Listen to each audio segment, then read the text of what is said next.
Bonjour, je suis Xavier Van Dieren, je suis le directeur de l'organisme de formation No.be et je vais répondre à quelques questions concernant un projet qui s'appelle Miragamo dans le cadre du programme Erasmus+, financé par l'Union européenne. Alors c'est parti, tout de suite je réponds à des questions comme ça à la volée. Pouvez-vous présenter en quelques mots ce projet de 15 modules de formation en ligne sur l'intelligence culturelle au travail?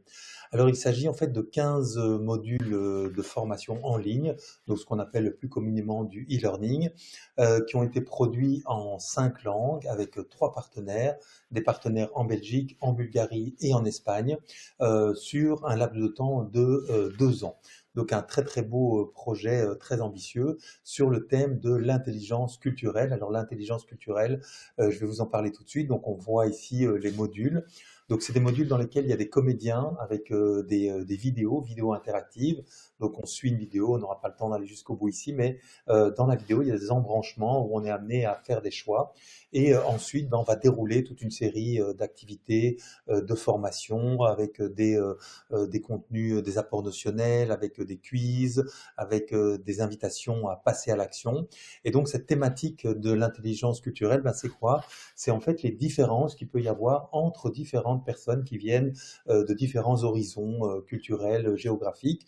Et par exemple, simplement si on reprend l'exemple de l'Europe, on n'a peut-être pas les mêmes manières de gérer, par exemple, les conflits si on est dans le nord de l'Europe ou dans le sud ou dans l'est ou dans l'ouest de l'Europe. On n'a pas la même notion, par exemple, de ce qu'on met derrière le mot respect ou de la gestion du temps ou de la manière dont on interagit avec d'autres personnes, par exemple le rapport à l'autorité. Voilà, il y a plein d'éléments qui sont très subtils, qui sont très fins, qui ne sont pas des grosses différences en apparence, mais qui peuvent apporter très rapidement, parfois des tensions, des conflits, des difficultés à travailler ensemble. Donc l'objectif de ce projet, eh bien, c'était d'offrir à tous les citoyens de l'Union européenne une sorte de mode d'emploi sur les différences entre nous, hein. Donc on sait que la devise de l'Europe, c'est unie dans la diversité. Donc, comment est-ce qu'on peut travailler sur cette unité dans la diversité qui compose tous les pays de l'Union européenne? Voilà pour les objectifs de ce projet. Et donc, c'est à la fois ambitieux, hein, donc 15 modules différents dans 5 langues. Mais on a pris énormément de plaisir à développer tout ça, aussi bien sur le fond que eh bien, sur la manière de le scénariser et de le mettre en forme.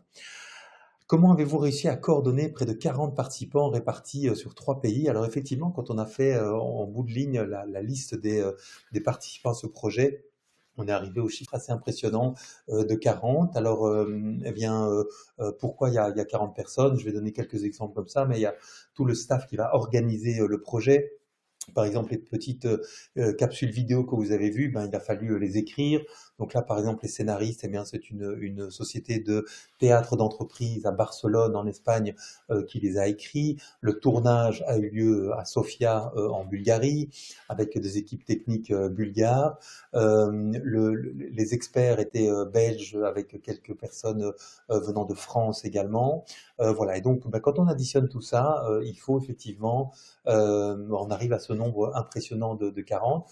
Alors, comment est-ce qu'on a réussi à coordonner près de 40 participants répartis sur 3 pays? Eh bien, je pense que c'est inhérent à l'organisation des projets Erasmus, c'est-à-dire que au moment où on rend déjà un projet, où on dépose un projet, en fait, il y a toute une organisation où on répartit des tâches. Et donc, dans chaque pays, on a en charge toute une série de tâches. Et un des pays est le leader, quelque part, de ce groupement et va faire en sorte que tout soit bien organisé. Il va organiser des réunions, il va organiser des comptes rendus, il va organiser des dossiers en ligne dans lesquels on peut retrouver les ressources, les éléments, etc. Il va faire des rapports intermédiaires, il va alerter quand il y a du retard dans un pays qui pourrait impacter un autre pays.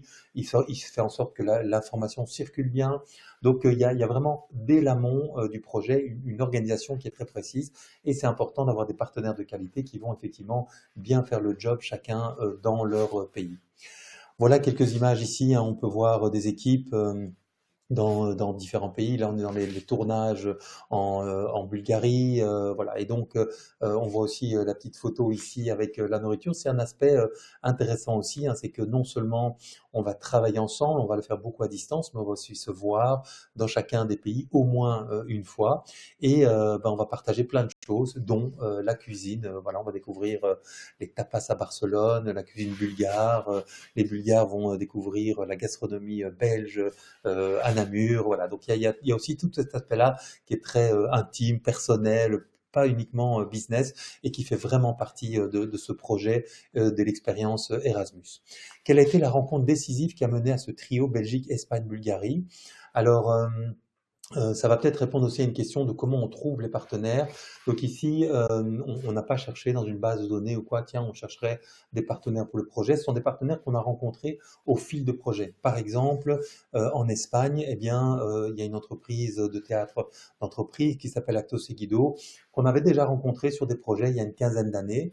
Et quand il s'est agi ici de se dire, bah tiens, comment est-ce qu'on pourrait scénariser ça, etc., ben, c'était une ressource précieuse de gens experts dans leur métier, et font partie d'un autre pays que le nôtre, donc ça match.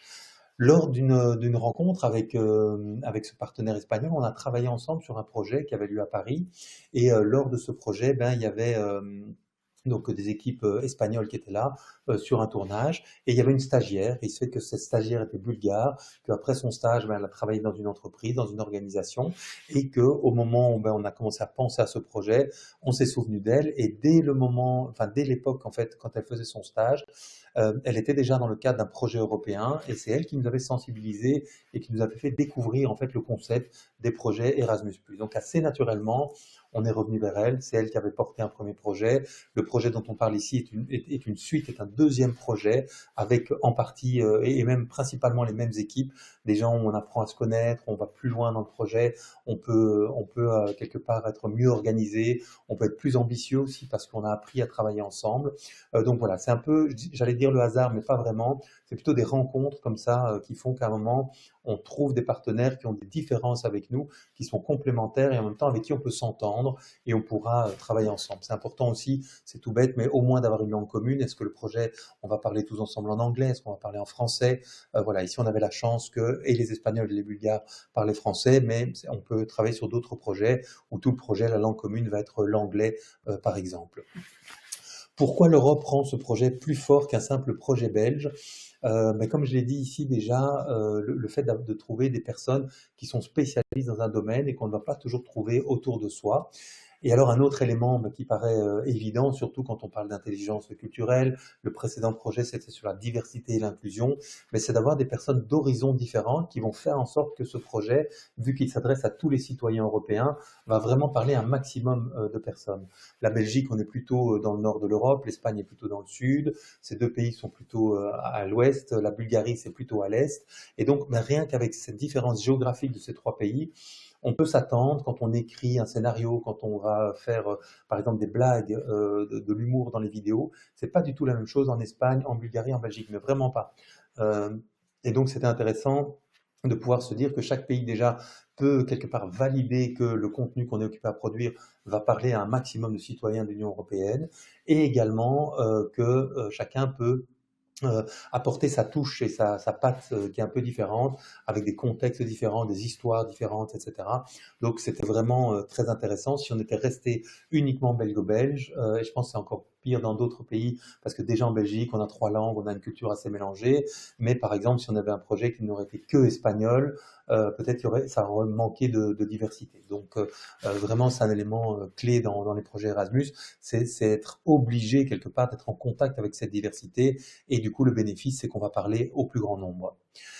Voilà de nouveau quelques photos hein, pour montrer la diversité. Donc si on voit la photo là tout en haut à gauche, c'est un moment du tournage dans lequel ben, je vois le monsieur avec la casquette bleue là et son suite bleu, il vient d'Espagne. Derrière on a les comédiens qui viennent de France. À droite on a des Bulgares de l'équipe technique. Il y a vraiment cette diversité. Voilà.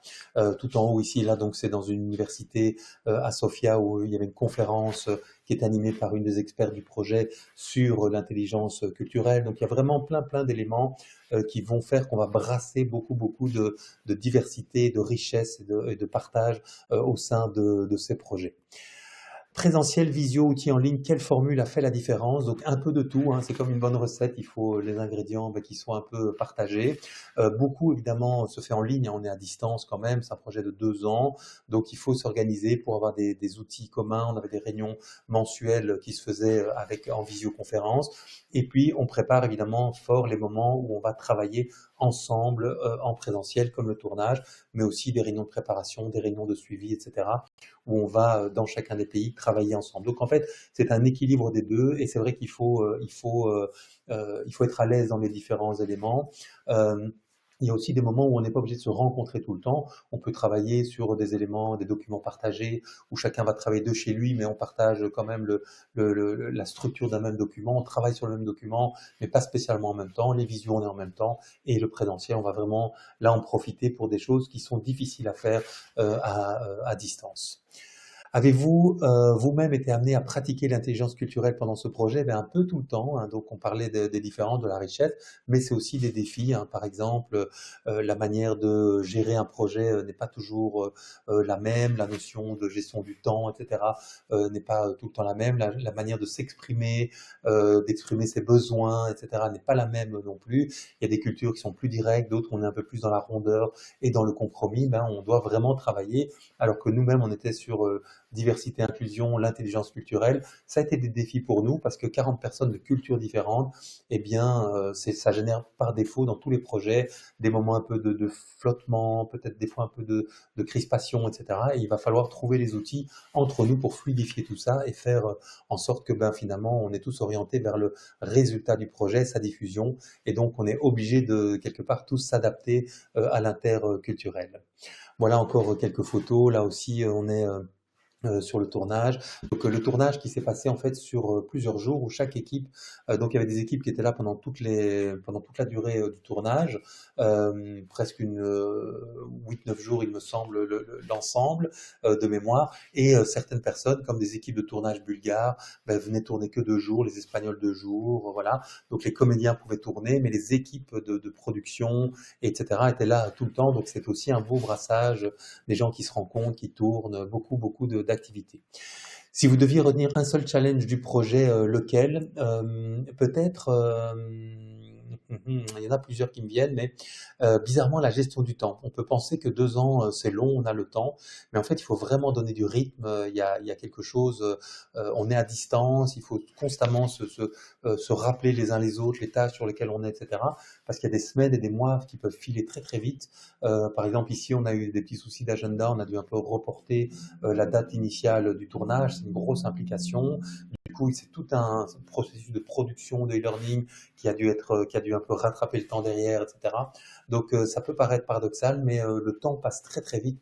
2 ans, c'est un claquement de doigts. Là, quand je vous tourne cette vidéo, on est dans la phase vraiment de clôture du projet, et j'ai l'impression qu'on l'a démarré hier. Ça va extrêmement vite. Donc, la gestion du temps, en tout cas à mes yeux, est un critère. Il faut vraiment anticiper, préparer, et en fait démarrer très vite. Au début, on se dit qu'on a le temps, donc le rythme est un peu lent, et c'est souvent à la fin qu'on court. Donc ici, ça fait plusieurs projets sur lesquels on collabore avec d'autres partenaires, et c'est vraiment une des clés, c'est de démarrer très très vite et de donner du rythme dès le départ. Mon message clé pour ceux qui rêvent d'un projet européen, c'est de se lancer, de tenter déjà de faire un dossier, voilà, pour ne peut-être pas réussir du premier coup, mais en tout cas déjà pouvoir se dire, tiens, on va voir déjà les réponses qu'on a. C'est intéressant parce que donc nous on a rendu plusieurs dossiers. Il y a des dossiers qui ont été ratés, d'autres qui ont été réussis, donc refusés ou acceptés. Et quand même un dossier est refusé, c'est intéressant parce que c'est souvent très très détaillé sur les éléments à mettre plus en avant dans les futurs dossiers. On peut resoumettre ensuite, on peut s'améliorer, on peut changer de partenaire, etc. Donc, quelque part, il faut se jeter à l'eau en préparant ces premiers dossiers. Peut-être aussi une clé de succès, donc c'est vraiment de s'associer avec des personnes avec qui on s'imagine travailler pendant 2 ans. Donc faites confiance à votre feeling, parce que vous êtes vraiment parti pour une aventure de longue durée, hein. C'est pas juste 2-3 réunions, vous allez produire ensemble, il y a des budgets importants qui vont être sur la table, il faut les dépenser à bon escient en fonction d'un résultat attendu, il faut que le résultat soit là à la fin. Donc vraiment faites confiance à votre intuition pour vous associer avec les bonnes personnes. Et puis j'avais envie de terminer par unis dans la diversité, hein. C'est vraiment la devise de l'Union européenne. Et je trouve qu'elle va très, très bien sur, les projets Erasmus où on est confronté à cette diversité, mais on doit être unis pour délivrer, quelque chose pour lequel, sur lequel on s'est engagé et on a rendu un dossier et il faut aller au bout du projet, faire de la qualité, faire quelque chose dont on est fier à la fin, tous ensemble, mais en tenant compte de la diversité, de chacun. Voilà, je vous souhaite de très, très beaux, projets, de belles explorations et voilà, curieux, peut-être un jour de découvrir le résultat de ce que vous aurez, créé avec, d'autres personnes dans d'autres pays de l'Union européenne.